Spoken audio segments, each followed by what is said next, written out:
Buong bansa mananatiling fair weather pero yung ating manipis na shear line patuloy pa rin na umiiral at dito sa bahagi ng Eastern Visayas at unconditionally na ang posisyon niya na magdudulot ng mga pag-ulan sa silangang bahagi ng Visayas sa ilang portions ng Surigao del Sur area. Pero tares ay iiral ang ating easterlies dyan sa bahagi ng Northern Luzon hanggang Southern Luzon.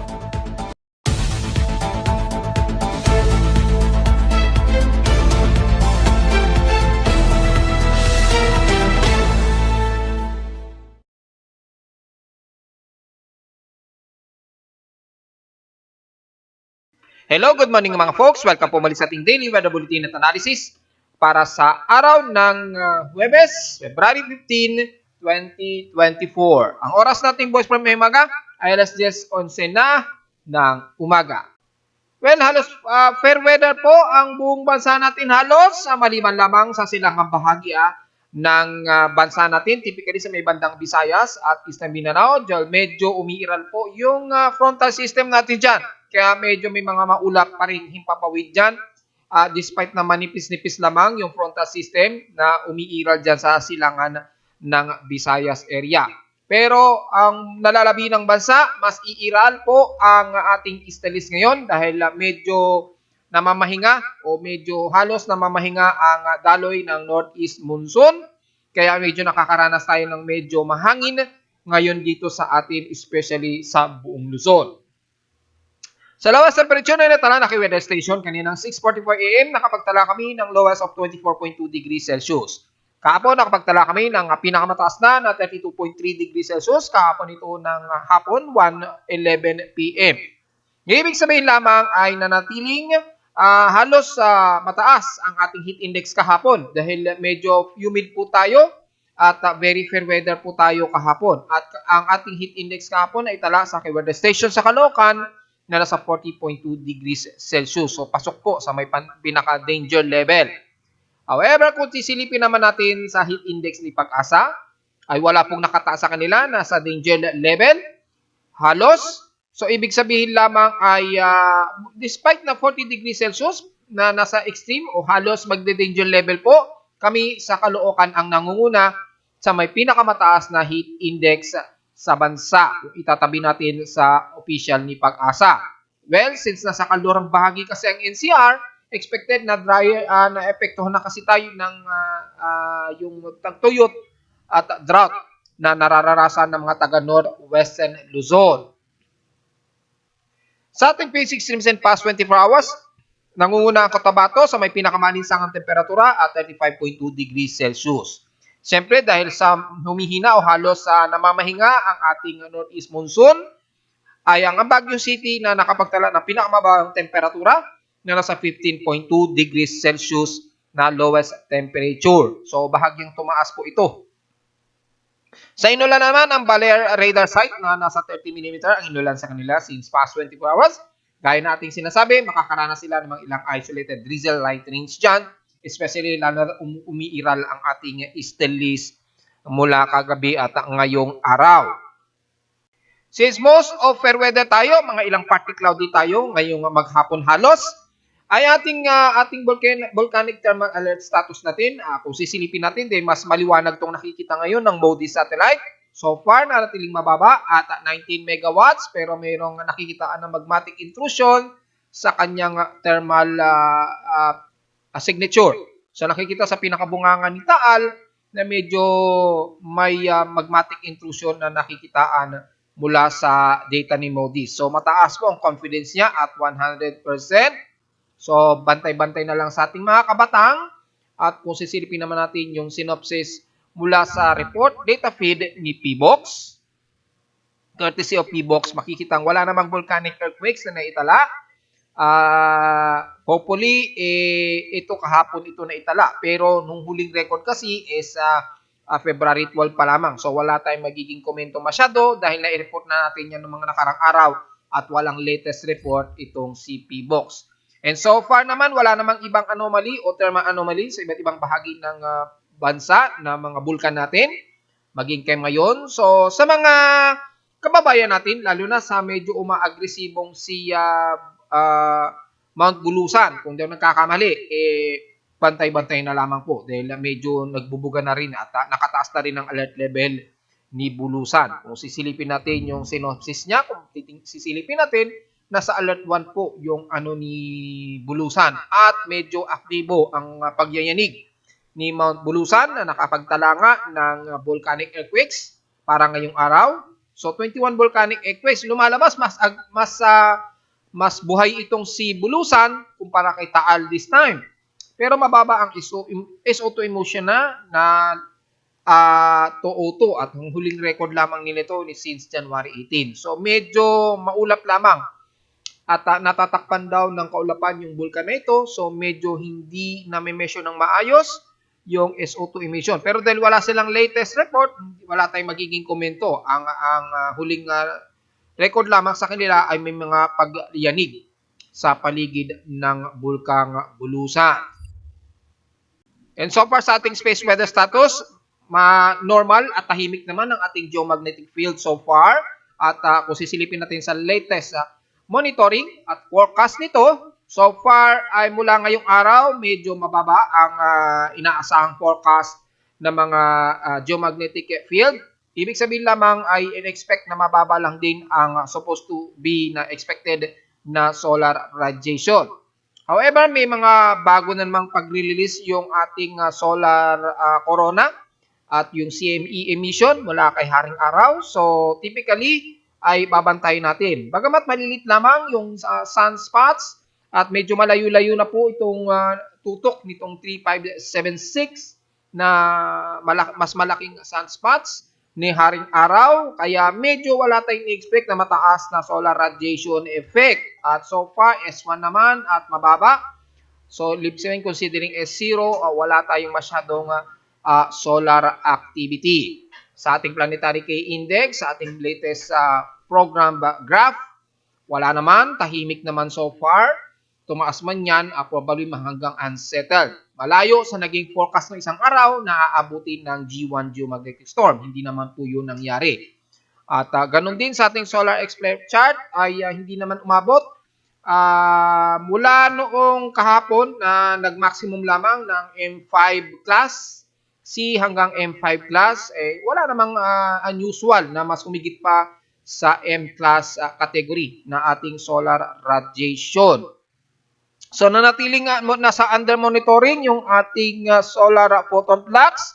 Hopefully, declaration around S1 lamang ang inaasahan nating solar radiation ang ating babantayan. Depende na lamang kung bigla itong tataas. At sa mga nakaraang araw, kung titingnan natin in 7 days, nagkaroon tayo ng sunod-sunod na solar activity, kaya nagkaroon ng malaking inbound sa atin sa mundo na nasasalo ng ating magnetosphere at nagkaroon nga ng malaking epekto nung huling February 11, February 13 at kahapon. So, yan yung tatlong events na nagkaroon tayo na sumalo sa ating magnetosphere. At nagkaroon tayo ng ionospheric isotope nga na naepektuhan nga ang ating mid-Pacific madalas. Tulad ngayong araw ay medyo meron tayong ionospheric aero range pa rin despite na S1 yung radioactivity. Sa forecast ng solar wind, probably ay descending na ito. At despite na patuloy na pagbubuga ng solar wind ang ating haring araw, pero hindi naman totally na malaking naging epekto ng solar wind na at least naglalaro lamang sa mababa ang wind speed nito, mga around 350 km a second. Medyo malakas-lakas pa rin, so nakakaranas pa rin tayo ng ionospheric range isotope effect sa mundo. So nakikita natin, meron pa rin tayong aasahan na ionospheric total electron content effect. Pero yung magiging epekto ng solar radiation ay so far good news naman tayo at mababa. 75% lamang ang sansan ng possible S1 o maaring mas tumaas yung minor solar radiation natin ngayong araw ng February 15. Depende na lamang yan kung tuluyan ng lumayo itong AR3576. Ito lang naman ang masyadong agresibo na sunspots natin sa haring araw. Pero sa susunod dalawang araw, naka-forecast na mababa at magiging tahimik ang ating solar activity. Hopefully, Tuloy-tuloy na lamang yan. Kapag kaganyan, malamang yung probability of 55% na R1 and R2, minor moderate radio blackouts, bababa yan sa susunod na 2 araw. Pero mula ngayong February 15 to 16, naglalaro daw sa 55% na tsansa. Well, depende yan sa magiging agresibo nitong CAR 3576 nga. Habang papalayo yung tutok natin, yung tutok niya sa Earth.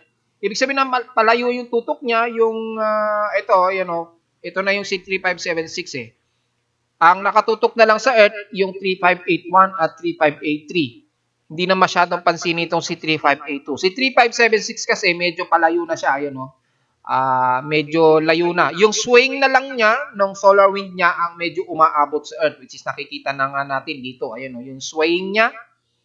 Pero descending na siya, pahina na dahil yung palayo na kasi yung tutok ng AR3576 So medyo latak na lang yung tumatama sa atin sa Earth, kaya medyo may mararanasan pa nitay nga kapiranggot lamang ng mga solar wind effect na nakikita naman natin sa LASCO satellite imagery na medyo mayroon pa ring dusty na makikitaan sa LASCO C3 o C2.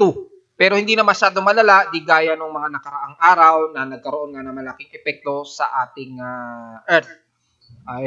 Huling araw na lamang nito is kahapon na at least umabot ng S1 category yung solar photon flux. So balik tayo sa lagay ng panahon. So far, ang outside humidity natin nasa moderate at 71% at bumababa ito ng 6% since last hour. At ang ating atmospheric pressure ay nasa 1,016 hectopascals. Steady ito since last hour. So mataas pa rin ang ating high pressure area at drier yung areas na to. Pero nasa moderate ang ating outside humidity. Sa high tide and low tide status ay pataas na nang bahagya ang ating high tide. So may 3 hours and 49 minutes pa to maximum high tide. So pwedeng lumayag ang ating malilit na mangingisda maging sa pangpang ng Manila Bay. At least medyo tumataas na rin, at least malapit sa 1 meters yung taas ng yung water level o yung level ng dagat sa pangpang ng Manila Bay. At nasa mga bandang 2:11 PM ang maximum high tide. So wala tayong magiging dyan at pwede nga lumayag kahit na ating maliliit na kababayan na gustong mangisda sa malapit lang sa pangpang ng Manila Bay. At sa ating air quality ay mataas po at 64% na moderate ang ating air concentration. At so far ay sa mga nagtatanong dahil sa maraming naging observation ngayon ang ating ahensya ng DENR dahil nga po nandito yung NOAA na magre-research para sa ating air quality sa bansa kasi nga naman hindi pa masyadong updated ang monitoring ni DENR. Sana ma-update o ma-upgrade naman sana yung mga monitoring systems dyan.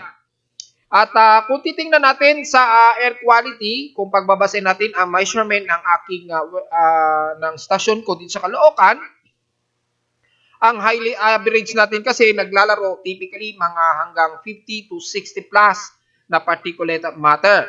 Kung titingnan natin by 24 hours to 7 days, ang minimum natin naglalaro sa hanggang 24 micrograms per cubic meter.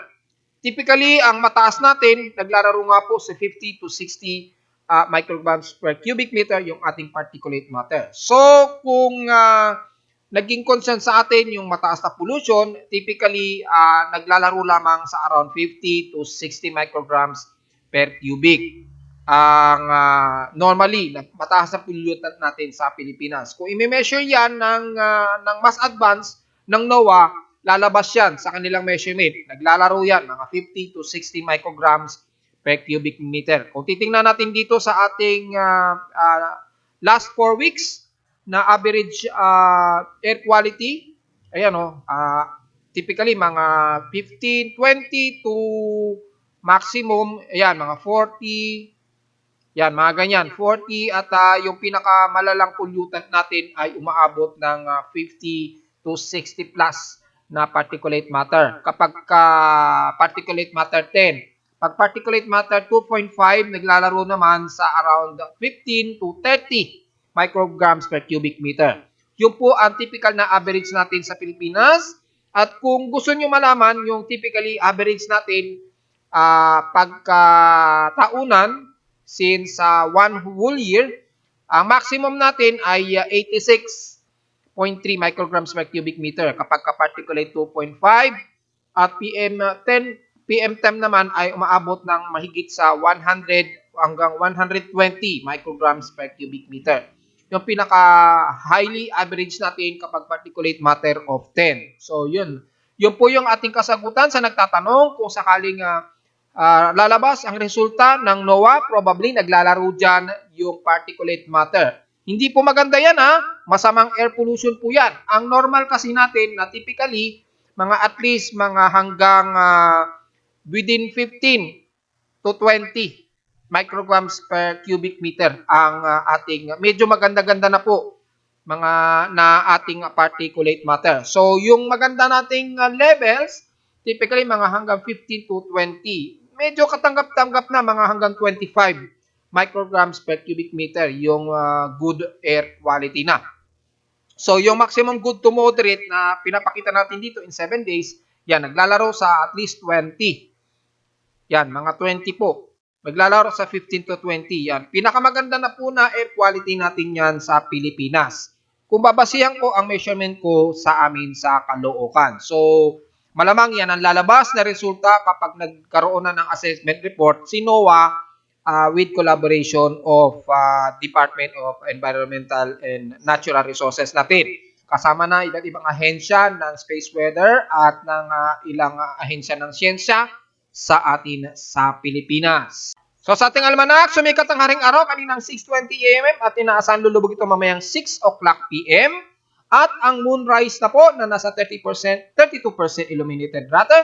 Yung waxen crescent na medyo maliwanag-liwanag na po ito sisikat ito.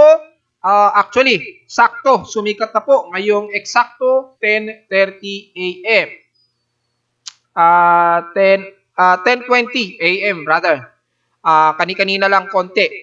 10 minutes ago, nag-moonrise na po siya at inasahang lulubog ito mamayang 11:19 PM. At sa ating local weather outlook para ngayong Huwebes hanggang bukas na ng Biyernes, asahang magiging partly cloudy ang ating maghapon hanggang bukas ng Biyernes. So, medyo mababa-baba ang tsansa ng mga pag-ulan natin sa Luzon hanggang Southern Luzon.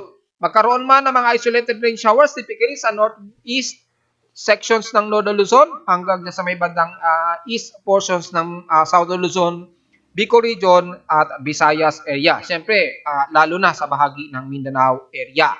Diretso agad tayo sa ginagamit na satellite imagery. Makikita po na medyo fair weather po ang halos sa buong area natin Yung frontal system dito na nagmamanipulate sa bahagi ng silangan ng Visayas at Southern Luzon ay typically magiging mas maulap ang bahagi ng yan ng Bicol Region at Eastern Visayas, kabilang na ang Northern at Eastern Samar. Magkaroon man ng mga ilang kalat-kalat na pag-ulan, typically mga ilang light rain showers to moderate. Kung sisilipin natin sa heavy rain potential, halos buong bansa wala tayong nakikitaan na highly heavy rain potential. Magkaroon man ng mga ilang kalat-kalat na pag-ulan, typically mga ilang light to moderate showers ang most of eastern sections ng ating bansa. Kabilang na ang bahagi ng northeastern Luzon, Bicol Region, Eastern Visayas at Mindanao area. Dahil yung ating easterlies na naman ay umiiral na naman din sa may bandang silangang baybayin ng dagat Pasipiko natin. Kapag may easterlies, ilang beses ko na po ipinapaliwanag yan na magkakaroon tayo ng mga ilang kalat-kalat na pag-ulan na may mga ilang pagkidlat at pagkulog. Na sa ngayon, medyo fair weather naman at medyo maganda naman ang nagiging condition ng water vapor surface. Dahil kung sisilipin natin sa actual surface water vapor, yun, ay medyo manipis-nipis lamang at kukunti lamang ang water saturation at pero medyo mataas-taas sa may typically silangang bahagi ng ating bansa. Na expected ang mga ilang isolated rain showers, natural na po yun. Hindi natin masyadong isa-isahin dahil halos buong bansa nga po magiging fair weather po tayo, maaraw, humid at medyo windy rin tayo. Epekto ng ating easterlies. Ano nangyari sa northeast monsoon? Well, typically yung northeast monsoon kasi medyo nanahimik siya medyo nanahimik po yung daloy ng ating northeast monsoon o yung hamian. Pero yung yung wind signature ng lamig niya, medyo ramdam pa rin natin lalo na sa extreme northern Luzon. Typically, yung ramdam ng northeasterlies dyan sa may bahagi ng Batanes Group of Island at Ilocos Norte, ilang bahagi ng Cordillera. Pero pagdating sa bahagi ng Central Luzon pababa, and the rest ng bansa natin pababa ay medyo hindi natin masyado mararamdaman muna yan dahil yung East East nga po ang medyo mangunguna na magpapairal na mga kaulapan. Lalo na unti-unti yan, mga mamayang hapon, unti-unti magkakaroon na ng mga saturation ng kaulapan sa silangan ng bansa na magpapaulan sa bahagi. Kalat-kalat mo yan mula Southern Luzon sa may bandang Bigo Region, Eastern Visayas hanggang Central Visayas. Sa may Mindanao naman, ang bahagi ng Davao Region, magkakaroon pa rin ng mas maulap na yung paporin. Isolated rain showers lang din, lalo na sa hapon sa gabi at madaling araw, typically mga ilang light to moderate showers. Mas maalinsangan ang iiral sa bahagi ng Sorsogen area, BARMM, lalo na ng mga taga Cotabato at Zamboanga Peninsula ngayong araw. So huwag masyadong magbibilan sa tinding sikat ng araw at iwasan po ang masyadong ma-dehydrate dahil medyo mas mataas at very humid po magiging temperatura nating maghapon sa halos buong bansa. Kapag kaganyan, natural yung epekto po ng drought, lalo na sa kalurang bahagi ng bansa, nabanggit na natin yan ng ilang beses, ay asahan po na mas mataas na naman yan ngayong araw. Yung binilugan ko na yan po yung mga areas na maapektuhan na naman ng ating dry spell at drought dahil nga po sa manipis ang ating kaulapan, biwari na lamang sa ating mga local government units at officials. Kumari, i-assess, magkaroon na tayo ng maagang assessment at i-report na natin ito kay Pag-asa just in case para magawan ito ng climatological at climatological effect na makapagre-request ng pondo sa ating gobyerno para sa agarang remedy, lalo na sa magiging tagtuyot sa mga pananim natin, lalo na sa kalurang bahagi na yan ng bansa na maapektuhan ng drought. Well, despite of dahil pinag-usapan natin ang drought, kung sisilipin natin ang drought index natin sa bansa ay nanatili pa rin napakataas pa rin. At since ang huling record ay February 13, 2024, nanatiling napaka-extreme ng nararanasan ngayon ng buong Ilocos region, La Union, Pangasinan at Zambales area. Sobrang extreme po ng kanilang dry spell dyan at drought na lagpas-lagpas na talaga sa 800 yung classification. Pero the rest ng bansa sa may kanluran, nararanasan pa rin at medyo tumataas na rin po sa extreme yung drought. Kabilang na ang Metro Manila, bandang Cavite, Batangas, lalo na area, Mindoro, lalo na sa Davao, Mindoro, dyan sa may Oriental at Occidental Mindoro rather. Kabilang na ang bahagi ng Palawan sa may bandang Coron, and the rest ng west portions ng Visayas sa may Panay Island at Negros Region. Nadadamay na rin nga po ang bahagi ng Zamboanga Peninsula at ilang portions sa may bandang kanlurang bahagi ng Bico Region. Medyo tumataas po sa moderate po ang drought index dyan. So medyo nakakaranas na rin kayo ng medyo tagtuyot maging sa isla ng Marinduque, Romblon at Masbate. Take note yan. At pagdating naman sa total rainfall, well, napakababa pa rin. Way below normal pa rin ang nararanasan natin since February 13, 2024. At kung titingnan natin, halos wala po na significant na daily rainfall average na naitatak sa buong bansa. Halos zero po. So, ibig sabihin lamang sa buong buwan ng February ay nanatili pa rin nasa may portions pa rin. O sa kabuuan ng buwan, nitong huli hanggang nitong February 13, natiling medyo mataas pa rin ang portion nito ng Mindanao sa ibandang Davao Region area. And the rest ay wala po talaga at way below normal ang pag-ulan. At since wala naman tayong inaasahang tropical cyclone monitoring, ay yung spectral model lamang natin ay patuloy na iiral pa rin yung ating northeast monsoon. According dito, natatagal nga po hanggang February 21, 2024. Pero since hindi pa masyado humihina hanggang February 20, pero insignificant na unti-unti na rin magdi-dissolve yan at unti-unti hihina yan nitong third quarter nga po ng week ng buwan, brother. So bago magkatapusan, inaasahan na natin na unti-unti nang mamamahinga yung daloy ng malakas na hanging amihan. Kapag nakaramdam kayo ng malakas na bugsunan ng hangin, ibig sabihin senyalis na yan na ang unti-unting pamamaalam ng ating amihan season. Kapag nakakaranas na kayo ng mga parang gale force wind, lalo na sa silangang bahagi ng bansa. Sa mga nagtatanong, bakit mahangin? Yan na yung unti-unting pamamaalam ng ating amihan season. So, i-feel na lang natin yung malakas niyang hangin dahil pagpasok po ng Marso ay titigil na po yan at magigiveaway na po yung dry season natin. Samantala sa alon ay natiling mataas ang ating silangang bahagi ng bansa na naglalaro sa 1.25 to 2.5 meters pa rin sa loob ng 24 oras. So mga mangingisda dyan, bawal pa rin po. Sa kanlurang bahagi ng bansa ay may mukhang pwede naman akong lumayag. Ingat na lamang sa gale force winds, dala nga po ng umiiral na easterlies. So yun lang pong may report natin regarding sa tropical cyclone monitoring. At sa ating ulat lindol ay nakapagtala tayo ng medyo malakas-lakas ha. Pero ang good news nito, hindi ito sa may bandang Pilipinas. Yung maliit lamang na paglindol na ito ay ito lamang yung naganap sa atin sa Pilipinas. Pero ito yung intensity 3 ni lindol na ito na na-detect ng aking seismograph kahapon ay nakapagtala ng magnitude of 5.9.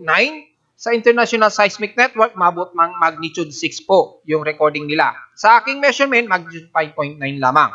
Ito ay nasa northeast ng kolonya, of course, ng Yap, Micronesia. So, kung sisilipin ninyo, ay banda rito po yun mga folks. Yan. Ayan, sa may Micronesia, ito yung nangyari. Magnitude 6 yung recording sa kanila kahapon. Pero yung measurement ko sa aking seismometer dito sa Caloocan, magnitude 5.9. So, almost 1.1 na lamang para pumasok ng magnitude 6. Well, napakalayo naman kasi ng location ko. So, yung nag-arrive yung primary wave sa Caloocan, medyo bawas na siya.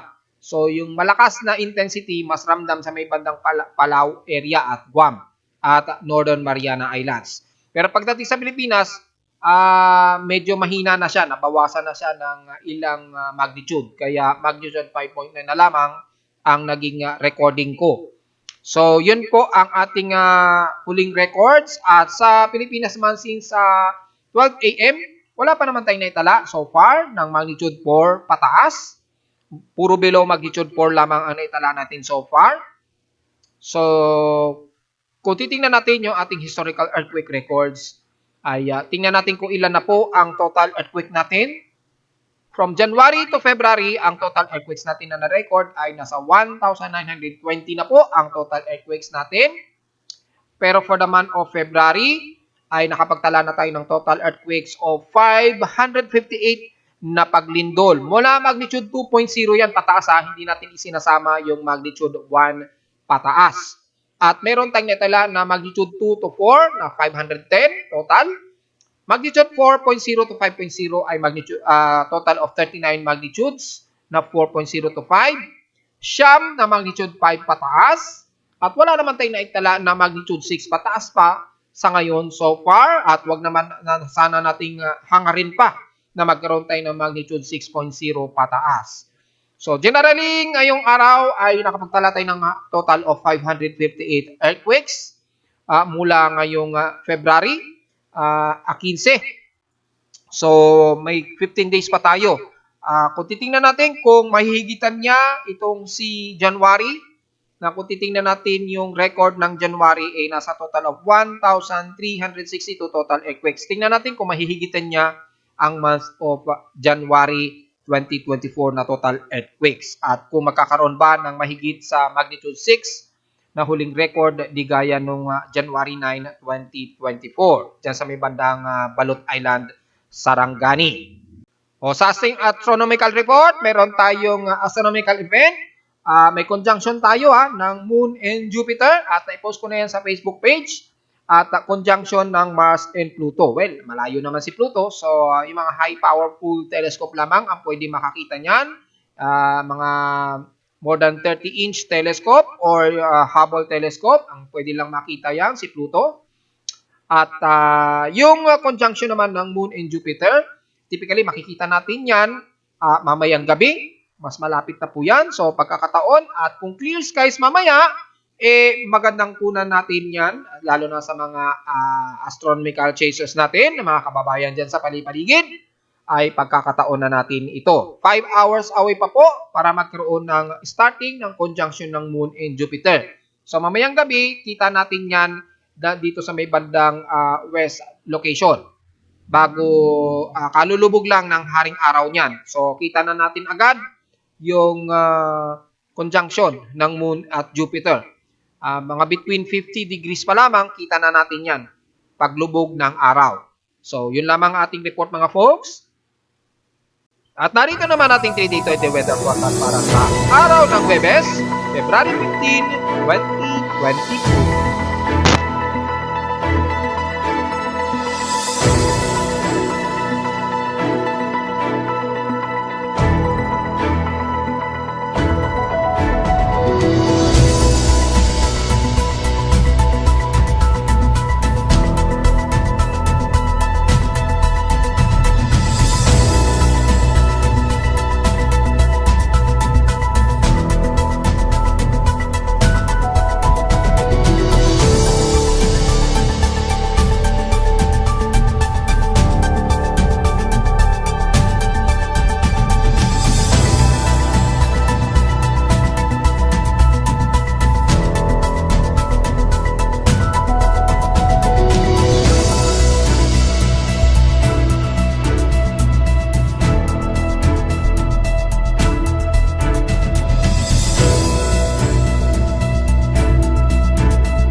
Hanggang dito na lang po ating daily weather bulletin at analysis para sa araw ng Huwebes, February 15, 2024. Huwag pong kalilimutan na mag-like, share, subscribe po sa ating YouTube channel at visit namin anytime at sa aking Facebook page, syempre, at sa aking website na www.pimaweather.com para sa mga detalye pa na gusto nyo malaman na hindi natin na-report ngayong umaga.